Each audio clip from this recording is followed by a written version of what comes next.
찍어줘. 찍어드릴게요. 하나, 둘, 셋. 방대하지 말고. 다시 한번. 방대하지 말고 오므려서 이렇게.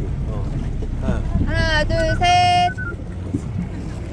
너무 작잖아. 방대하면 오히려 사진이 더 안 나와.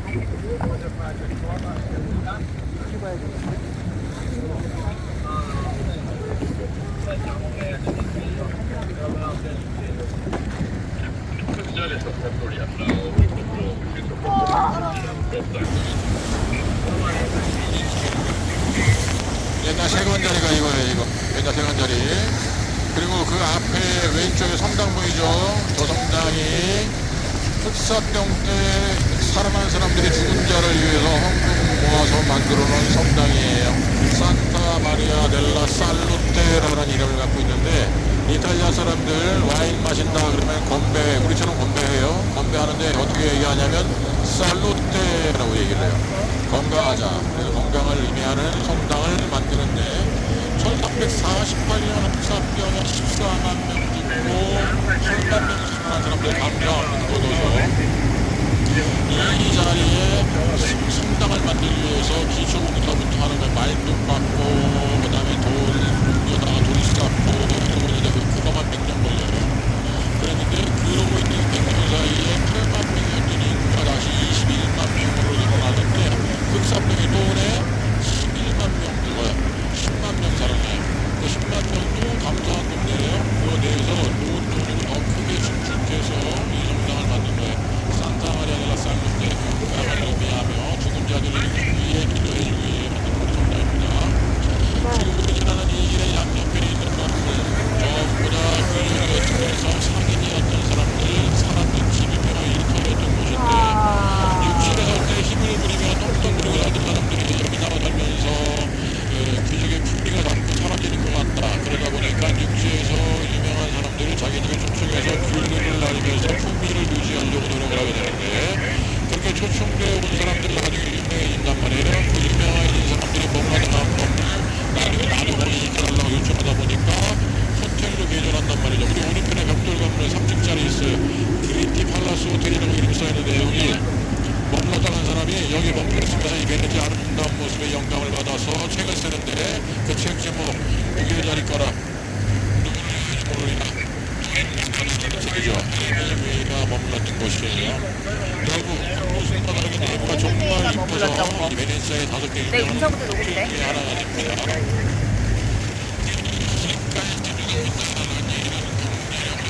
그렇기 때문에 더 호화롭게 더 아름답게 내가 돈을 갈아가지고 집을 짓게 되는데 그러다 보면 공사를 하다가 중간에 중단되고 사람들이 죽는 경우도 있고 그래요. 자 왼쪽에 보면은요 신화중에 단층 건물이 하나 있어요. 보이시죠?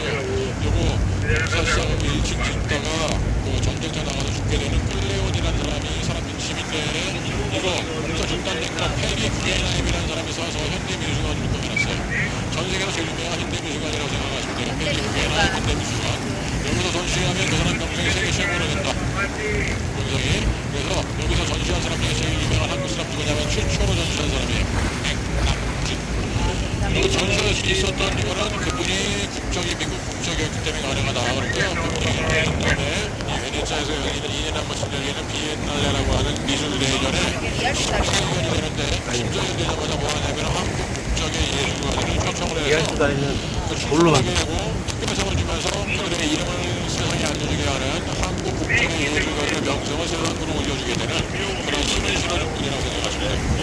자, 우리 앞에 지금 다리가 아카데미아 다리라고 그러고 이 다리는 원래는 돌다리여야 되는데 재료가 부족해서 일단 임시로 나무다리 만들자 해서 나무다리 저쪽에 지금까지 나무다리를 쓰고 있는 아카데미아라는 이름의 다리고요. 이 다리의 왼쪽편에 분식들이 지금 나오는 한 가문님이 돌다리라는 가문이고 왼쪽에 앞쪽으로 들어가 있는 건물 상당과 수도원 목적으로 돌다리를 앞에서 표현해서 만들었는데 이게 나중에 좀 더 바뀌는데 뭐가 되냐면 미술관이 됩니다. 이 꽃다리 가문이 예술가도 후원도 많이 했고요. 그 다음에 그들이 만들어놓은 작품들을 수집을 굉장히 많이 하는데 이탈리아에 있는 유명한 예술가뿐만 아니라 유럽에 있는 유명한 예술가들이 작품을 수집을 참 많이 하거든요. 그래서 이 안에 있는 작품 중에 유명한 게 누구냐면 레오나르도 다빈치라고 해서 르네상스 3대 거장 중에 한 사람의 이치그리도 원본 작품이 있고요. 그 다음에 그리스와 동화된 화가들을 부합하는 베니스 왕국의 베니스 화파라고 그러는데 그들의 작품이 전에 공연에 전시가 되고 있다라고 보시면 됩니다. 경제력을 가진 자들이 쫙 사니까 누구랑 거래를 해야 되나 고민될 거예요. 그래서 나는 경제력뿐만 아니라 권력도 얻었던 사람이야. 우리 가문이 최고였어라는 거를 남들에게 자랑하고 싶어요. 그게 어떤 걸로 자랑했냐면 자, 왼쪽에 열심히 하면 2층 발코니에 꽃입 장식돼 있고 3층에 발코니에 꽃입 장식돼 있는 집 보일 거예요. 창문에 보면은요 2층 창문에 보면 네 플러버 문양이 가운데 붙어있어요. 저기 보면 왼쪽에 창문 보셨어요? 찾으셨어요? 저기 플러버 행운의 상징이죠. 전 세계 사람들에게 행운의 상징. 베네치아에서는 행운의 상징이 아니라 뭐냐면 충동을 매출한 가문만 저 네임플라워 모델을 집에다가 붙일 수가 있어요. 그래서 경제력과 권력을 가진 가문 이런 나라 사람들이 머리를 하고 올 때 좀 더 이득을 볼 수 있는 힘을 가진 자라는 얘기죠. 그렇게 네임플라워가 붙어있는 집들이 이 네임플라워에 몇 개 있어요. 근데 그 중에 제일 큰 집이 어디냐면 우리 아베라 주방이에요. 3층 발코니에 국이 꽂혀있는 건물들이 되게 그죠. 이 집에 3분의 4% 가문이 꽂혀있는데 이 집 왜 그 큰 집으로 만들 수 있었냐면 총독으로서 힘을 엄청나게 가졌는데 총독 생활을 진짜 오래 했어요. 57세에 총독돼서 91세에 죽었습니다. 34년 총독했어요. 11년이면 나가줄 수 있었죠. 시를 엄청나게 받았는데 이 집이 지금 가문이 씨가 말라서 베네치아에서 소유하는 대학이에요. 왜 그러냐면 그 시리와 질주를 그 총독에게 풀 수가 없어서 아들 3명한테 다 풀어내. 음모를 꾸며서 전부 다 죽여버려요. 그래서 대가 완전히 그 댕걸 베네치아에 사서 대학을 쓰고 있고요. 지금 우리가 우회전이 있는데 지금의 브리타니아는 왼쪽에 없는 거예요. 2층 발코니에 크게 꽂혀있는 거. 나폴레옹이 머물다간 건물. 나폴레옹이 머물다간 건물. 지금 주정부 청사 건물로 사용되고 있는 발비라는 상인이 사는 집인데요.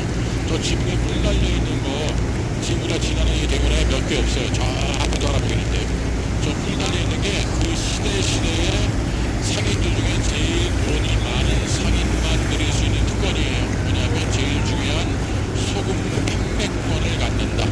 소금 판매권을. 날씨가 지금은 괜찮지만 조금 더 추워지죠. 그러면은요 낮에 더웠다가 저녁에 추워지고 그러면은 물 한 개가 쫙 가라앉아요. 집에다 간판을 붙여서 보이지도 않아요. 외국 사람들 간판 읽을 수도 없어요. 그래서 소금을 판매하는 상인만 지붕에다가 저를 상징적으로 물을 담아서 노란 게 그냥 쭉 지날 때 하늘 쪽을 이렇게 보면서 가다 보면 지붕 끝에 뿔이 보인단 말이에요. 저 뿔을 찾아서 소금 사러 온다. 소금 사러 온다. 이 간판 내용인데 지금 저 앞에 왼쪽에도 지금 뿔 달린 간판 하나 보이죠? 그죠? 지금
지금 성수기 때요. 싱글방 하룻밤에 4,000유로예요. 600만 원을 내도 방이 없다 할 정도로 많은 유명인사들이 와서 머물러가고 싶어하는 그런 건물이라고 보시면 돼요. 지금 우리가 지나는데 보면 백현배가 옆에 지나가죠. 이게 지금 대운하에 지나가실 때 제일 큰 배거든요. 그리고 뭐냐면 버스예요. 시내버스입니다. 우리가 시내버스 타면은요 지하철도 갈아탈 수 있고 그래서 환승을 할 수 있단 말이죠. 환승을 다 하는데 버스 요금을 보면 얼마냐면은 1유로밖에 안 해요. 근데 지금 우리 옆에 있는 요 버스요 한 번 타는 거예요. 환승할 수가 없어요. 10유로입니다. 10배. 이 버스 요금 자체도 10배에 가량 차이가 난다고 보시면 되고요. 자, 저 우리 앞에 다리 보이죠?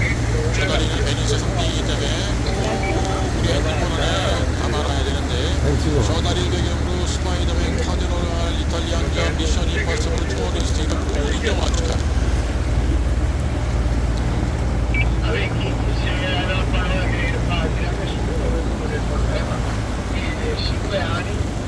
이 다리 중에 첫 번째 다리 저 다리를 중심으로 왼쪽이 대오전에 장이 열리는 시장동이고 1603년 전 421년도 3월 25일 나무 뒤로 엮어서 들어와서 나무 성당 지어놓고 축성을 하며 베네치아가 시작된 장소가 바로 이 장소.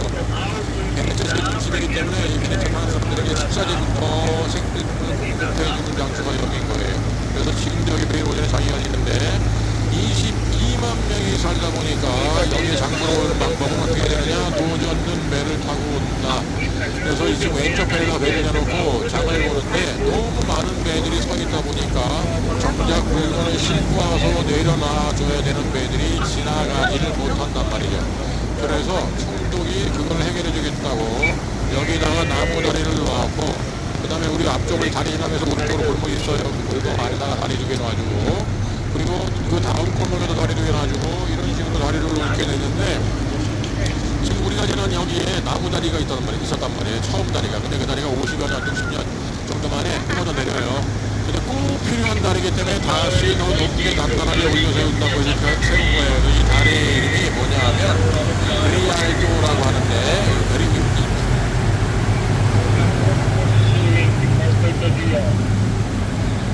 높게 올려 세운 그리알도라는 이름의 다리고요. 자, 지금 우리가 왼쪽으로 S자로 꺾어지는 거예요. 왼쪽에 공터가 보이죠? 노천 테이블이 놓여 있어요.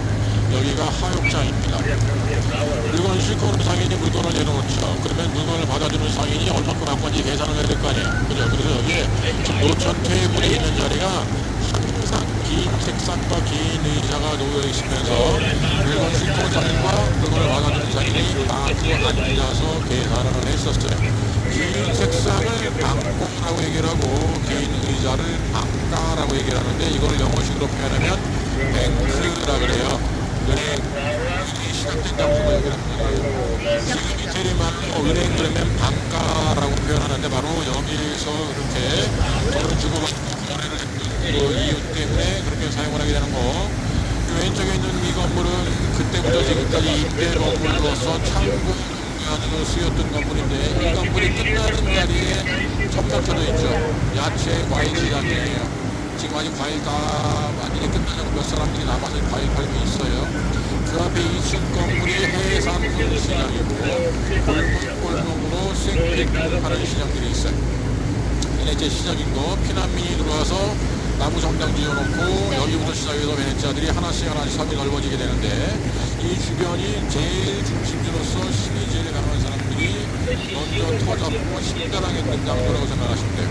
여기가 영화에 꼭 나오는 정도고 그래서 나 힘이 있어 동만화를 최초로 자랑했던 집은 어디에 있느냐면 우리 오른쪽에 한시방에 지붕에 왕관 장식처럼 되어 있고 네이클로나무에 붙어있는 대리석으로 되어 있는 집.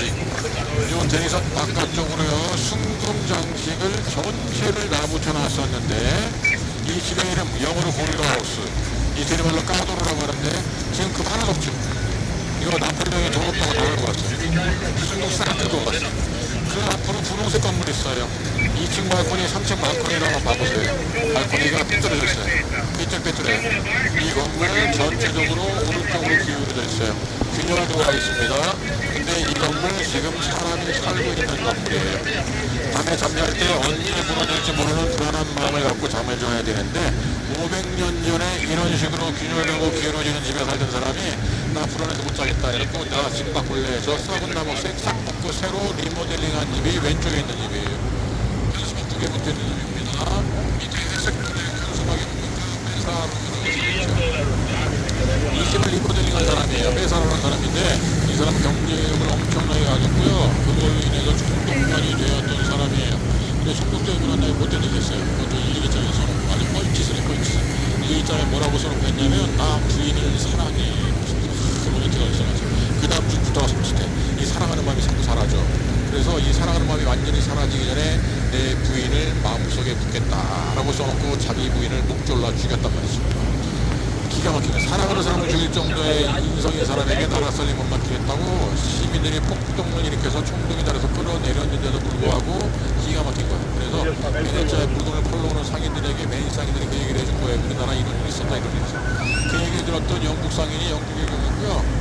그 얘기를 했네. 그때 영국에 살던 섹스피어가 그 얘기 듣고 각색을 해서 책을 한 권 쓰죠. 그 책 이름이 오텔로라는 이름으로 베스트셀러가 되죠. 자, 우리 오른편에 보면은 우리 앞에 빼면은 바로 저기 우리 한시 방향 쪽에 보면 현수가 붙어있는 건물 보일 거예요. 600년 전 리모델링한 건물인데 벤드라민이라는 사람이 든 일인데 현수막에 써있는 거는 카지노 디 베네치아라고 써있어요. 전 세계 최초의 카지노 자리고 지금까지 카지노예요. 여기 벤드라민이라는 가문이 살아있을 당시에는요, 이 안에 음악가들이 엄청나게 많이 하셨어요. 음악을 좋아해서 음악가들이 초청했었거든요.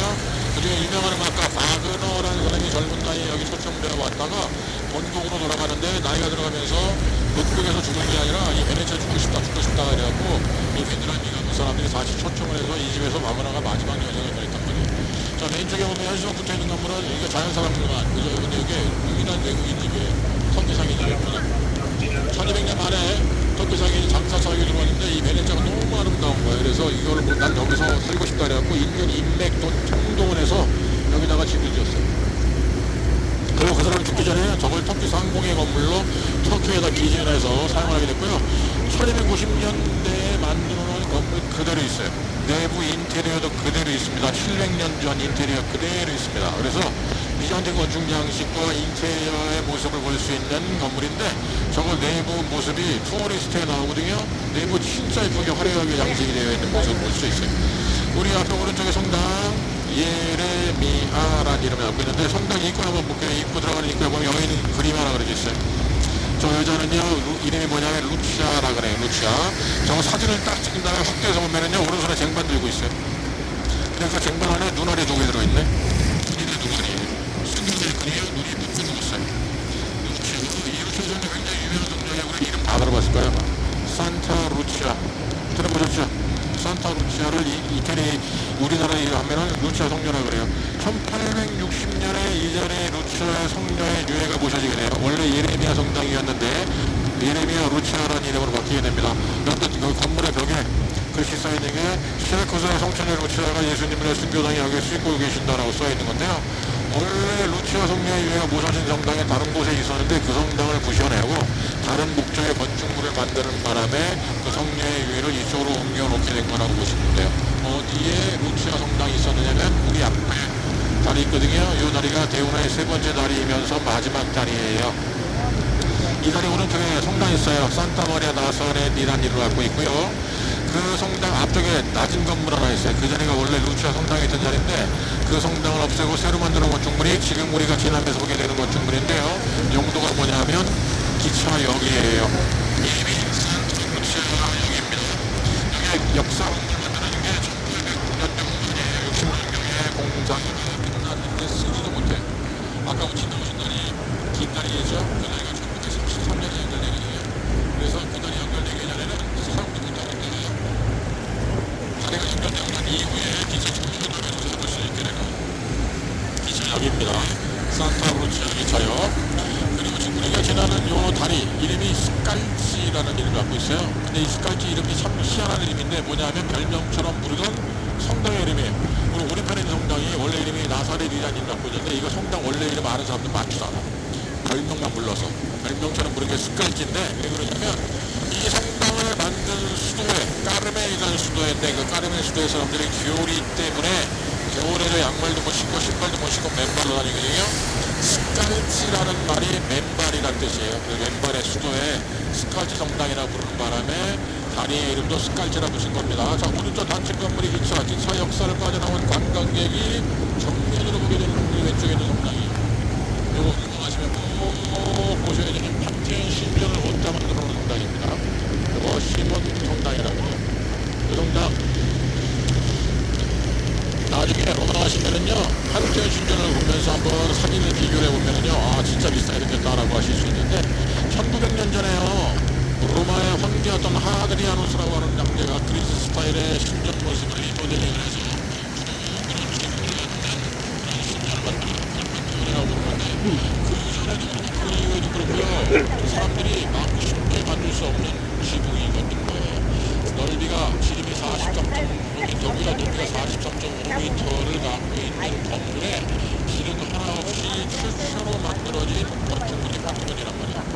굉장히 대단한 건데 아무도 중요하다고 인정을 안 해요.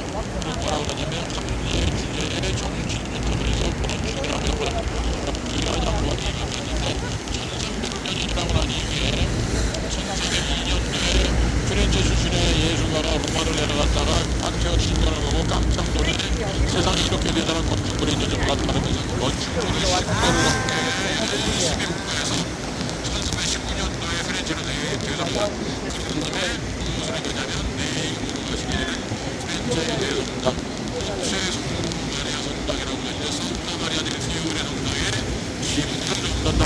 그 지붕 넘는 걸 보고 뭐라 그랬냐면 로마에 있는 판테온 신전 못한 것 같아. 로마의 건축 장식을 되게 된다고 라고 하면서 그 말을 뭐라 그러냐면 리나 쉰테라고 하게 된다. 이 리나 쉰테라는 거를 숭숭 문예부운동의 고유명사가 되어버리는 겁니다. 그래서 이제 쉰테가 문예부운동이라고 하는 르네상스의 시작점이다라고 얘기를 하죠. 자, 우리 왼쪽에 회색통 건물 보이죠? 이거 꿈이라고 써있어요. 베네치아 전체에서 제일 큰 대형 슈퍼입니다. 우리가 오늘 투어에서 산마르코 주변 성당 주변에는 슈퍼가 없다. 다 망했다. 여기에 슈퍼가 들어오게 된 이유는 밖에 달려있는 대중교통에 들어오는 다리가 연결돼서 화물트럭이 들어오게 되니까 대량으로 가져가는 수가 있대요. 그래서 많은 양을 빨리 저렴하게 살 수 있는 슈퍼마켓이 여기에 생깁니다. 여기에 30년도 이후에 그리고 용도와 변경된 건물이 또 하나 있어요. 우리 앞에 왼쪽에 황초색 건물. 이게 경찰서 본부예요. 육지에 온전하게 주무시는 장소가 육지 베네치아 21만 명 살아요. 그리고 현재 베네치아 이 섬에 4만 8천 명밖에 안 살아요. 불편하다고 다 육지로 올라갔어요. 육지에서 사건 사고가 심하게 벌어져. 그러면 그 사건 났을 때 출동하는데 못하고 가야 돼요? 경찰차. 그죠? 이 섬 4만 8천 명 사는데 여기 사고가 났어. 그 출장에서 그 처리하려면 못하고 가야 돼? 경찰배. 경찰차가 두 개 다 쓸 수 있는 곳이어야 되기 때문에 여기로 본부를 옮겨다 놓은 거라고 생각하시면 돼요. 전 베네치아 섬과 육지 다 합쳐서 지금 26만 명이 살고 있는데 그 26만 명 베네치아의 경찰서 본부를 여기다 가져다 놓은 거예요. 자, 우리 앞쪽에 지금 다리 지나는데 이 다리 지나면은요 멀찍이 육지가 보여요. 육지가 보이는데 육지 보여지면서 뭐가 보이냐면 우리 배에 지나가는 양놓고 말들이 보이는 아무 세계가 한국으로 뻘에 박혀 있는 이 말들이 있는 곳이 뭐한 곳이냐면 뻘을 긁어내서 배가 다닐 수 있도록 만들어낸 길. 그래가지고 세계의 묶음이 뻘을 제일 많이 긁어낸 거. 그래서 큰 배가 다닐 수 있는 길이 이거예요. 그 다음에 2개짜리가 있고 1개짜리 있어요, 나무가. 그래서 이 뻘의 깊이가 달라진단 말이죠. 여기서 나무 이거 뽑아내면은 이 물의 깊이를 아는 사람은 베네치아 사람들밖에 없어요. 외부에서 큰 배 몰아와서 공격을 하려고 할 때 이 물의 깊이 뻘에 어디가 배가 다닐 수 있는 걸 아는 사람들은 베네치아 사람들밖에 없어요. 그래서 외부에서 저기 심판다. 그럼 베네치아 충동이 내리는 첫 번째 명령이 말도 뽑아라 하면 이게 다 뽑아버려. 심판에서 절대 안 싸요. 중간에서 싸우는 척 하다가 물미 시간에 전부 다 끌어들여서 이 베네치아 주변에서 싸우는 척 합니다. 그러다 물이 빠지지. 싹 빠지기 시작하면 큰 배 다 뿔에 걸려 멈춰서요. 그럼 그 다음부터 어떻게 싸우느냐? 골목골목에 숨겨놨던 곤돌라 바닥에 뻘이 나가도 미끄러져가는 그 배를 쭉쭉 밀고 다니면서 적군의 배에다 불질러 버립니다. 사람들이 제일 죽기 싫어하는 게 불타 죽는 거래요. 고통스럽게 죽기 때문에. 그래서 이 밑에 물이 보이니까 이게 깊이가 얼마나 되는지 모르고 불타 죽기 싫어갖고 뛰어드는 거예요. 다이빙하면 그대로 죽어. 머리가 뻘에 박히니까. 그대로 죽어. 뛰어내린 사람들은 양쪽 다리가 뻘에 박혀서 움직이지 못해 아둥바둥대고 있을 때 미끄러져가는 배에 창 들고 지나가면서 푹 찌르는 거예요. 샤를 대제가 공격해 들어왔어요. 이 섬에 피난민들이 나와서 힘들게 섬을 만들어 놓고 100년도 안 됐는데 이 섬 내놓으라고. 이거 빼앗기면 죽는 거예요. 줄이 빼앗겼어. 섬도 빼앗겨. 생활체도 다 빼앗기니까. 그래서 어차피 죽을 거 우리 여기서 우리가 가락이라도 해봐야 되지 않냐 하고 한 게 어떻게 했냐? 이곳으로 꾸려들여서 싸워보자. 그래갖고요. 샤를 대제의 역사에 샤를 대제의 기록의 역사에 제일 크게 패한 전쟁이 이 베네치아와 전쟁이에요. 도망갑니다. 후퇴. 그 이후에도 계속해서 많은 나라에서 이 베네치아 내노라고 공격을 해요. 위치가 너무 좋아. 여기까지 배를 타고 큰 배에 군사를 끌고 들어왔다. 여기 딱 교두보를 만들고 육지로 가면 사방으로 빠져나가면 스로베니아, 오스트리아, 프랑스, 스위스 다 갈 수 있어요. 그래서 군사 요충지로 이거를 차지하려고 쫓아내는 거지만 한 번도 군사력에 무릎 꿇은 흔적이 없다. 근데 왜 그런 거냐? 나폴레옹이 왜 들어왔느냐? 1492년 여기서 지지하기 못해요. 그래서 새로운 대혁명을 정리해서 콜럼버스를 이끌어준 것이거든요.